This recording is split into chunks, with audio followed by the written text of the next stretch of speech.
Hello friends, ನಾವಿವತ್ತು ಸಂಖ್ಯಾಶಾಸ್ತ್ರ ಎಂಬ ಪಾಠದ ಅಭ್ಯಾಸ 13.1ರ ಲೆಕ್ಕಗಳನ್ನ ಬಿಡಿಸ್ತಾ ಇದ್ದೀವಿ. ಇದು ಯಾವ ಲೆಕ್ಕ ಅಂದ್ರೆ ಸರಾಸರಿ ಕಂಡುಹಿಡಿಯುವಂತ ಲೆಕ್ಕ. ಈ ಲೆಕ್ಕದಿಂದ ನಾವೇನು ಕಂಡುಹಿಡಿಯಬೇಕು? ಸರಾಸರಿಯನ್ನು ಕಂಡುಹಿಡಬೇಕು. ಇಲ್ಲಿ ಏನು ಕೊಟ್ಟಿದ್ದಾರೆ ಅಂದ್ರೆ ದಿನಗೂಲಿ ಅಂದ್ರೆ ನೌಕರರ ದಿನಗೂಲಿಯನ್ನು ಕೊಟ್ಟಿದ್ದಾರೆ ರೂಪಾಯಿಗಳಲ್ಲಿ. ಅದೇ ರೀತಿಯಾಗಿ ಇಲ್ಲಿ ಏನು ಕೊಟ್ಟಿದ್ದಾರೆ? ನೌಕರರ ಸಂಖ್ಯೆ ಅಂದ್ರೆ 100ರಿಂದ 120 ರೂಪಾಯಿ ಪಡೆಯಲು 12 ಮಂದಿ, 120ರಿಂದ 140 ಪಡೆಯಲು 14 ಜನ ಇದ್ದಾರೆ, 140ರಿಂದ 160 ದಿನಗೂಲಿಯನ್ನು ಪಡೆಯಲು 8 ಮಂದಿ, 160ರಿಂದ 180 ರೂಪಾಯಿ ಪಡೆಯಲು 6 ಮಂದಿ, 180ರಿಂದ 200 ರೂಪಾಯಿಯನ್ನು ಪಡೆಯಲು 10 ಜನ ಇದ್ದಾರೆ. ಹಾಗಾದ್ರೆ ಇಲ್ಲಿ ನಾವು ಏನ್ ಮಾಡ್ಬೇಕು?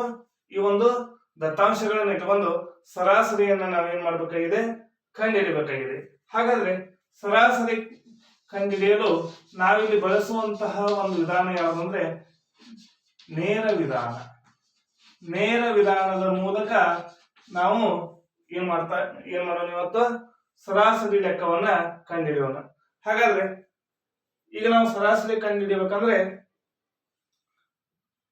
ಈಗಾಗಲೇ ನಮಗೆ ಸರಾಸರಿಯ ಒಂದು ಸೂತ್ರ ಗೊತ್ತಿರಬೇಕು. ಹಾಗಾದ್ರೆ ನೇರ ವಿಧಾನದ ಮೂಲಕ ಸರಾಸರಿಯನ್ನು ಕಂಡುಹಿಡಿಯೋದು ಯಾವುದು ಅಂದ್ರೆ summation FI XI divided by summation FI. ಅಂದ್ರೆ FI ಮತ್ತು XI ಗಳನ್ನ ಗುಣಿಸಬೇಕು. ಸಮೇಶನ್ FI ನ ಕಂಡುಕೋಬೇಕು. ಹಾಗಾದ್ರೆ ಇದರಿಂದ ಇದನ್ನು ಭಾಗಿಸಿದಾಗ ನಮಗೆ ಏನ್ ಸಿಗ್ತತಿ? ಸರಾಸರಿ ಸಿಗ್ತತಿ. ಹಾಗಾದ್ರೆ ನೋಡಿ, ಇದರಲ್ಲಿ ಎಫ್ ಯಾವುದು ಅನ್ನೋದನ್ನ ಫಸ್ಟ್ ನಾವು ಕಂಡು ಹಿಡ್ಕೋಬೇಕು. ನೋಡಿ, ಈ ದಿನಗೂಲಿ ಇದೆಯಲ್ಲ, ಇದನ್ನು ನಾವು ಏನಂತ ಮಾಡ್ಕೋತೇವೆ ಅಂದ್ರೆ ಕ್ಲಾಸ್ ಇಂಟರ್ವಲ್ ಅಂದ್ರೆ ವರ್ಗಾಂತರದ ಗಾತ್ರ ಅಂತ ತಿಳ್ಕೊತೇವೆ. ಅದೇ ರೀತಿಯಾಗಿ ಈ ನೌಕರರ ಸಂಖ್ಯೆಯನ್ನ ಎಫ್ ಅಂತೇಳಿ ಕನ್ಸಿಡರ್ ಮಾಡ್ತೀವಿ. ನೌಕರರ ಸಂಖ್ಯೆಯನ್ನ ಎಫ್ ಅಂತ ಕನ್ಸಿಡರ್ ಮಾಡ್ತೀವಿ. ನೋಡಿ, ಸಮೇಶನ್ ಸಮ್ ಅಂದ್ರೆ ಕೂಡಿಸುವುದು. ಸಮ್ ಅಂದ್ರೇನು? ಕೂಡಿಸುವುದು. ಹಾಗಾದ್ರೆ ಇವಷ್ಟು ಸಂಖ್ಯೆಗಳನ್ನ ಕೂಡಿಸಿದಾಗ ನಮಗೆ ಏನು ಬರ್ತಾ ಇದೆ? ಸಮೇಶನ್ FI ಅಂದ್ರೆ ಇವುಗಳ ಒಂದು ಮೊತ್ತ ನಾವು ಕಂಡುಹಿಡಿಯಬೇಕಾಗಿದೆ. ನೋಡಿ ಎಷ್ಟಾಗುತ್ತೆ?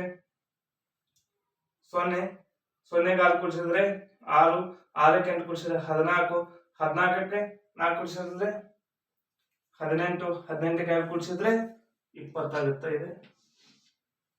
2, 2ಕ್ಕೆ 1 ಕೂಡಿಸಿದ್ರೆ 3, 3ಕ್ಕೆ 1 ಕೂಡಿಸಿದ್ರೆ 4, 4ಕ್ಕೆ 1 ಕೂಡಿಸಿದ್ರೆ 5. ಗೊತ್ತಾಯ್ತಾ? ನೋಡಿ, ಈ ರೀತಿಯಾಗಿ ನಾವು ಸಮೇಶನ್ FI ನ ಕಂಡುಹಿಡಿದಿದ್ದೀವಿ. ನೋಡಿ, ಇದರಲ್ಲಿ ಸಮೇಶನ್ FI ಇಂಟು XI ಇದೆ. ಹಾಗಾದ್ರೆ ನಾವು ನೆಕ್ಸ್ಟ್ ಕಂಡುಹಿಡಿಯಬೇಕಾಗಿದ್ದು ಎಕ್ಸ್ ಅಂದ್ರೆ ಮಧ್ಯಬಿಂದು. ಯಾವುದರ ಒಂದು ಮಧ್ಯಬಿಂದು ಕಂಡುಹಿಡಿಯಬೇಕಂದ್ರೆ ಈ ಕ್ಲಾಸ್ ಇಂಟರ್ವಲ್ ಇದೆಯಲ್ಲ, ಇದರ ಒಂದು ಮಧ್ಯಬಿಂದುವನ್ನು ನಾವೇನ್ ಮಾಡಬೇಕಾಗಿದೆ? ಕಂಡುಹಿಡಿಯಬೇಕಾಗಿದೆ. ಹಾಗಾದ್ರೆ ಯಾವುದು? ನೋಡಿ, 100 ಮತ್ತು 120ರ ಮಧ್ಯಬಿಂದು ಯಾವುದು ಅಂತ ಕಂಡುಹಿಡಿಯಬೇಕು. ಹಾಗಾದ್ರೆ ಯಾವ್ದಾಗ್ತಾ ಇದೆ ಅಂದ್ರೆ 100 ಮತ್ತು 120ರ ಮಧ್ಯಬಿಂದು 110 ಆಗುತ್ತೆ. 110. ಹಾಗಾದ್ರೆ 100 ಅಂದ್ರೆ 20 ಮತ್ತು 30ರ ಮಧ್ಯಬಿಂದು ಅಂತ ಈ ರೀತಿಯಾಗಿ ವಿಚಾರ ಮಾಡಬಹುದು. ಹಾಗಾದ್ರೆ 20 ಮತ್ತು 40ರ ನಡುವೆ 20 ಮತ್ತು 40ರ ನಡುವೆ ಯಾವ್ದು ಬರ್ತೈತಿ? 30 ಬರ್ತೈತಿ. ಹಾಗಾಗಿ 130, ನೆಕ್ಸ್ಟ್ 150, 170, 190. ಗೊತ್ತಾಯ್ತಾ? ಇದು ಇನ್ನೊಂದ್ ರೀತಿ ಹೆಂಗ್ ಕಂಡು ಹಿಡಿಬಹುದು ಅಂದ್ರೆ ಇವನ್ನ ಎರಡನ್ನೂ ಕೂಡಿಸ್ಬೇಕು. 100 ಪ್ಲಸ್ 120 ಕೂಡಿಸಿ 2ರಿಂದ ಭಾಗಾಕಾರ ಮಾಡಿದಾಗ ನಮ್ಗೆ ಏನ್ ಸಿಗ್ತಾ ಇದೆ? 110 ಸಿಗ್ತಾ ಇದೆ ಅಂತೇಳಿ ಹೇಳ್ಬಹುದು. ನೋಡಿ, ಈಗಾಗಲೇ ನಮ್ಗೆ ಇಲ್ಲಿ ಎಕ್ಸ್ ಸಿಕ್ಕಿದೆ, ಅದೇ ರೀತಿಯಲ್ಲಿ ಎಕ್ಸ್ ಸಿಕ್ಕಿದೆ, ಇಲ್ಲಿ ಎಫ್ ಸಿಕ್ಕಿದೆ, ಇಲ್ಲಿ ಮತ್ತು ಎಕ್ಸ್ ಸಿಕ್ಕಿದೆ. ಇವೆರಡನ್ನು ಏನ್ ಮಾಡ್ಬೇಕು? ಗುಣಿಸ್ಬೇಕು. ಎಫ್ ಇಂಟು ಎಕ್ಸ್ ಮಾಡಬೇಕು. ನೋಡಿ, ಹಾಗಾದ್ರೆ ಇದನ್ನ ಗುಣಿಸೋಣ. 11 2 22, 2 ಕೈಲ 11 1 11, 11ಕ್ಕೆ 2 ಕೂಡಿಸಿದ್ರೆ 13, ಇದೊಂದು 0, ಇದೊಂದು 0. ಗೊತ್ತಾಯ್ತಾ? ಅದೇ ರೀತಿಯಲ್ಲಿ 13 4 52, 5 ಕ್ಯಾರಿ ಇಟ್ಕೊಳ್ಳೋಣ, ಕೈಲ ಇಟ್ಕೊಳ್ಳೋಣ. 13 1 13, 13ಕ್ಕೆ 5 ಕೂಡಿಸಿದ್ರೆ 18, ಈ ಸೊನ್ನೆಗೆ ಈ ಸೊನ್ನೆ. ಅದೇ ರೀತಿಯಲ್ಲಿ 15 ಎಂಟ್ಲೆ 120 ಸೊನ್ನೆಗೆ ಸೊನ್ನೆ. ಅದೇ ರೀತಿಯಾಗಿ 17 ಆರಲ್ಲೇ ನೋಡೋಣ, 6ರಲ್ಲೇ ಗುಣಿಸ್ಬಿಡೋಣ. 6 ಸೊನ್ನೆ 0, 6 7 42, 4 ಇಲ್ಲ 6 1 6, 6 4 10, 6 4 10. ಅದೇ ರೀತಿಯಾಗಿ ಇಲ್ಲಿ 190 ಇದೆ, ಇಲ್ಲಿ 10 ಇದೆ. ಹಾಗಾದ್ರೆ ನೋಡಿ 19 10 190, ಇದೊಂದು 0 ಏನಾಗುತ್ತೆ, ಇದು ಬರ್ತದೆ. ಈಗ ನಮಗ್ ಬೇಕಾಗಿರೋದು ಸಮೇಶನ್ FI ಅಂದ್ರೆ ಇವುಗಳ ಒಂದು ಮೊತ್ತವನ್ನು ನಾವೀಗ ಮಾಡ್ಬೇಕಾಗಿದೆ. ನೋಡಿ 0 ಇಲ್ಲೆಲ್ಲ ಕಡೆ 0 ಇರೋದ್ರಿಂದ 0 ಬರ್ತಾ ಇದೆ. ಅದೇ ರೀತಿಯಲ್ಲಿ 10 ಸ್ಥಾನದಲ್ಲಿ 2 2 2 4 4 2 6. 3 ಸ್ಥಾನದಲ್ಲಿ ನೋಡಿ 9 9 2 11 11 8 19 19 3 22 22 2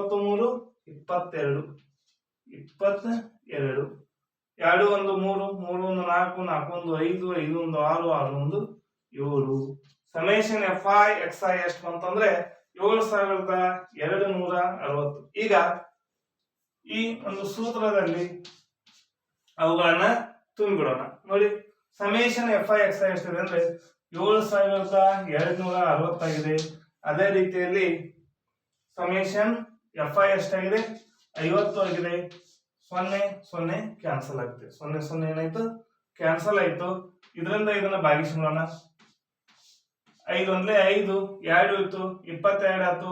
5 4 20, 2 ಇತ್ತು 25 ಆಗುತ್ತೆ, 26 ಆಗುತ್ತೆ.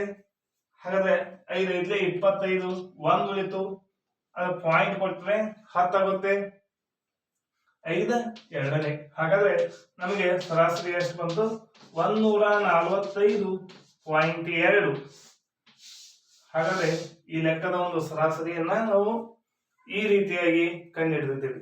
ಓಕೆ, ಈ ವಿಡಿಯೋ ನಿಮ್ಗೆ ಇಷ್ಟ ಆಗಿದ್ರೆ ಲೈಕ್ ಮಾಡಿ, ಶೇರ್ ಮಾಡಿ, ಸಬ್ಸ್ಕ್ರೈಬ್ ಮಾಡಿ. ಹೀಗೆ ನಮ್ಮ ಎಲ್ಲ ವಿಡಿಯೋಗಳನ್ನ ನೀವು ನೋಡ್ತಾ ಇರಿ. Okay, thank you.